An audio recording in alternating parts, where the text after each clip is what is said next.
दोस्तों, क्या शर्मिंदगी की बात है, पाकिस्तानी जो यूएई में बैठे हैं। में पाकिस्तानियों पर लगाई गई वीजा और सफरी पाबंदियों की वजूहात सामने आ गई। यूएई हुक्काम की जानिब से पाकिस्तानियों के हवाले से शिकायत का इजहार किया गया है। मीडिया रिपोर्ट्स के मुताबिक पाकिस्तानी शहरी यूएई में सियासत और एहतजाज में मुलव्वस हैं। पाकिस्तानियों को एक अपॉर्चुनिटी दी जाती है यूएई के अंदर कि वो वहाँ पे जाएं, वहाँ पे जाके रोज़गार तलाश करें, अपने मुल्क का नाम रोशन करें, अपनी फैमिली को जो है वो खुशहाल करें और आपकी जो स्किल्स हैं वो दूसरे मुल्क में वो जाके दें। हमारे लोग क्या करते हैं कि हमारे लोग वहाँ पे जाके प्रोपेगेंडा शुरू कर देते हैं। यूएई ने पाकिस्तान के वीज़ा बैन कर दिए हैं। इंडिया जो है वो काफिर है, जहरी बात है, काफिर है, पर वो दिल से साफ होते हैं, ना किसी से पैसा मांगते हैं ना चोरी करते हैं। पाकिस्तानी जो है ये हर कोई धंधा कर लेते हैं, ठीक है। इंडियन वीजे के जो पाकिस्तान की रिजेक्शन जो है सबसे टॉप नंबर पर है। और पाकिस्तानी किस चीज़ में इन्वॉल्व हैं?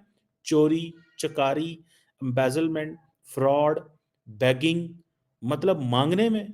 मतलब ये लोग यहाँ से 70-80 हज़ार, लाख, 1.5 लाख रुपए की टिकट लेके दुबई में जाके मांगते हैं कि रियाल में पैसा मिलेगा या दिरहम में पैसा मिलेगा। ये क्या बात हुई भाई? आपने एक जुमला बोला बीच में कि जिम्मेदार कौन है, मुल्क लूटने वाले या भीख मांगने वाले? तो आयशा बीबी मुल्क लूटने वाले, चूंकि वही भीख मांगने वालों को जन्म देते हैं। ये जो चीज़ें हैं, चाहे वो बैगिंग के लिए देखें या ये डॉक्यूमेंटेशन के लिए देखें, ये चीज़ें पाकिस्तानियों के लिए क्यों नहीं करेंगे? वर्ल्ड के अंदर अगर हम देखें, हमारे नेबर्स में बांग्लादेश, इंडिया और भी अफगानिस्तान, ये भी ममालिक है, लेकिन ज़्यादा पकड़े जो जा रहे हैं, ज़्यादा जो रिपोर्ट किया जा रहा है वो पाकिस्तानियों को क्यों? प्रोस्टिट्यूशन में इन्वॉल्व है, ड्रग रिलेटेड क्राइम्स में इन्वॉल्व है और उन्होंने पाकिस्तानी एम्बेसडर को बुला के, ज़ाहिर बात है जब एम्बेसडर को ये बुलाया जाए कि आपके लोग इस तरह की हरकतें कर रहे हैं, हम वीज़ाज़ रिस्ट्रिक्ट कर रहे हैं या बैन कर रहे हैं कुछ लोगों के लिए। मुझे रिसेंटली किसी ने बात बताई, मैंने कहा यार दुबई जाने की बात हुई कि मौसम बड़ा अच्छा है, दुबई जाना चाहिए। उन्होंने कहा जी आपकी उम्र कितनी है? मैंने कहा जी क्यों? उसने कहा आजकल छोटी उम्र के लोगों को वो वीज़े नहीं दे रहे, जिनकी उम्र 50 के अराउंड है, उनको वीज़े दे रहे हैं। मैं कहा हाली मैं एड्डा बुड्ढा तो नहीं होया, but the point is that कि ये कोई बात तो नहीं है। कि मतलब अगर कोई बंदा जाना चाहता है and if he has a valid passport he should be allowed. मैं अक्सर पाकिस्तान के एयरपोर्टों के ऊपर मैं शो डालता था। जब एयरपोर्ट के हकाम जो है वो पाकिस्तानियों के वीज़े चेक करते थे और पूछते थे, सवाल-जवाब करते थे।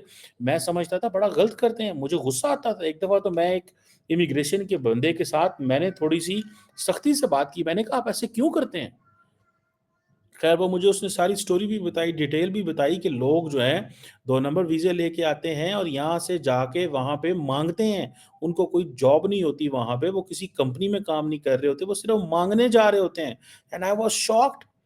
लेटर ऑन मुझे शॉक हुआ, कहाँ यूएई वहाँ पे, कहाँ भारत जो है दुबई के अंदर अबू धाबी के अंदर इंडियन इंस्टीट्यूट ऑफ टेक्नोलॉजी खोल रहा है और कहाँ पे हम लोग जो हैं, हमारे लोग जो हैं या वो प्रोस्टिट्यूशन में इन्वॉल्व है, बैगिंग में, ड्रग रिलेटेड क्राइम्स में इन्वॉल्व हैं। तो मुझे बताएँ कि फिर क्या होगा मज़ीद? पाकिस्तानी सिटीज़न्स जब वो क्राइम होता है तो वो जाके डाटा आता है ना उनके पास कि कौन क्या कर रहा है, तो वो पाकिस्तानी सिटीज़न्स ही क्यों निकलते हैं? उनके पास क्राइम डाटा आया होगा कि किस मुल्क के लोग क्या करते हैं। पाकिस्तानी निकल रहे हैं, जाते दूसरे मुल्क हैं, नाम पाकिस्तान का है, पासपोर्ट पाकिस्तान का है, गए हैं वहाँ रोज़गार कमाने और जाके आप लोग जो है वो ड्रग बेचने में मसरूफ़ हो गए हो। जाके आप लोग जो है उन कामों में मसरूफ़ हो गए जो उन मुल्कों के खिलाफ है एंड अबव ऑल प्रोपेगेंडा उस मुल्क के खिलाफ। भाई यूएई जो है आपको पता है वो किस तरह की सोसाइटी है, उनका पॉलिटिकल सिस्टम किस तरह है, आपको उस पॉलिटिकल सिस्टम को रिस्पेक्ट करना है। वो जैसा पॉलिटिकल सिस्टम है उनकी अवाम हमसे तो अच्छे हैं ना वो, थोड़ी आबादी है लेकिन एट लीस्ट उनके लोगों की जो पर कैपिटा इनकम तो ज़्यादा है, उनका जो ह्यूमन डेवलपमेंट इंडेक्स चेक करें, आप उनकी ह्यूमन सिक्योरिटी के ज़ाविये से देखें तो वो कितने मोतबर हैं। वो अच्छा खाते हैं, पीते हैं। मुझे एक दफ़ा रिसेंटली यूएई के डिप्लोमेट ने बताया, उसने कहा the moment a baby is born in UAE उसके पास उसके घर में उसका आईडी कार्ड, उसका पासपोर्ट, उसका सोशल सिक्योरिटी, उसकी जितनी भी डॉक्यूमेंट्स जो स्टेट के रिलेटेड हैं, वो सारी उस बच्चे के घर एक बैग में पहुँचती हैं और गवर्नमेंट की तरफ से मुबारक भी जाती है। हमारे यहाँ तो नहीं हो सकता ना, इतने तो करोड़ों बच्चे डेली पैदा हो रहे हैं, तो पता नहीं कितने-कितने तो की हो रहे हैं। हम तो वो ज़ाहिर बात है अफ़ोर्ड नहीं कर सकते, बट द क्वेश्चन रिमेन्स कि यार ये क्या तरीका है? What is this way? कि आपके वीज़े इसलिए बैन कर दिए गए हैं कि आप वहाँ पे ड्रग में इन्वॉल्व हैं, आप वहाँ इन चीज़ों में इन्वॉल्व हो गए हैं। क्या शर्मिंदगी की बात है! क्या शर्मिंदगी की बात है, मुझे सिर्फ़ इतना बता दें आप। कौन दुनिया का मुल्क ऐसे करता होगा? Which country on earth does like this जो हम करते हैं? कौन सा दुनिया का मुल्क जो है वो ऐसे करता है? मैं इस चीज को जानना चाहता हूं। अगर कोई दुनिया का ऐसा मुल्क है तो मुझे बता दें, मैं उस मुल्क के बारे में आप देखें ना कौन सा। ये तो मेरा ख्याल है हम वो कभी सुनते थे अल्बानिया जो है वो उसके लोगों की ये आते हैं, वहां पे अल्बानिया के जो है ना ड्रग कार्टल्स हैं यूरोप के अंदर, और वो जनाब इस तरह की हरकतें करते हैं, वो इन चीज़ों में इन्वॉल्व हैं। मतलब ये कोई इस तरह की शर्मिंदगी की बात है? कितनी शर्मिंदगी की बात है, ट्रस्ट मी। तब से लेके अब तक मैं हमेशा कहता हूँ पाकिस्तान का मसला इक्तसादियात नहीं अखलाकियात का है। प्लीज़ इसको समझ लें। लेकिन यहाँ पत्थर के बने हुए लोग हैं, ढीठ हैं, असर कोई नहीं। मैं कई सालों से ये बात कर रहा हूँ, पाकिस्तान में इक्तसादियात का कोई बहरान नहीं।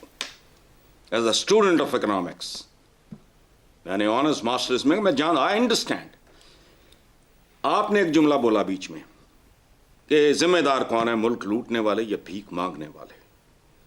तो आयशा बीबी मुल्क लूटने वाले, चूंकि वही भीख मांगने वालों को जन्म देते हैं। एक बात मैं कब से पीट रहा हूं कि इस मुल्क का एक ही मसला है, अखलाकियात।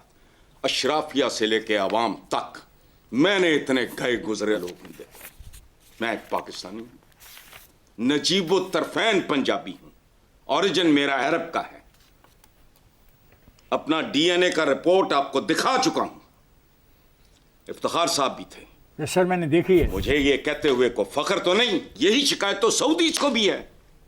को होश कर अपने गिरेबानों में झांको। देखो मेरा एक बहुत प्यारा दोस्त था, उसका नाम था अजमत इमाम, प्यार का नाम था, निकनेम था Babbi. He was like a prince. उसने पूरी दुनिया मोटरसाइकिल पे फिरी। दोस्तों, आपका फास्ट नॉलेज फैक्ट में स्वागत है। दोस्तों, संयुक्त अरब अमीरात यूएई ने पाकिस्तानी नागरिकों को वीजा देना बंद कर दिया है। बहुत सारे पाकिस्तानी नागरिकों को यूएई जाने के लिए वीजा की समस्या से जूझना पड़ रहा है। यहां तक कि पाकिस्तानी सेलिब्रिटीज और कारोबारियों को भी यूएई का वीजा नहीं मिल पा रहा है। यूएई में पाकिस्तान के राजदूत फैसल नियाज तिरमिजी ने इस बात को स्वीकार किया है कि पाकिस्तानियों को यूएई का वीजा हासिल करने में काफी दिक्कत हो रही है। सोशल मीडिया पर पाकिस्तान के आम लोग भी शिकायत कर रहे हैं। दोस्तों, पाकिस्तानी नागरिक यूएई जाकर वीजा नियमों का उल्लंघन कर रहे थे। उन पर सोशल मीडिया पर दुर्व्यवहार करने, फर्जी दस्तावेजों के जरिए यात्रा करने और यूएई में आपराधिक गतिविधियों में शामिल होने का आरोप है। वहां पे चोरी, धोखाधड़ी, भीख मांगने और नशीली दवाइयों से संबंधित अपराधों सहित आपराधिक गतिविधियों में पाकिस्तानी नागरिकों की अधिक भागीदारी को भी चिन्हित किया गया है। यूएई ने कहा कि इन मुद्दों पर कैबिनेट बैठक में चर्चा की गई है, जिसके परिणाम स्वरूप पाकिस्तानी नागरिकों पर वीजा प्रतिबंध लगाए गए हैं।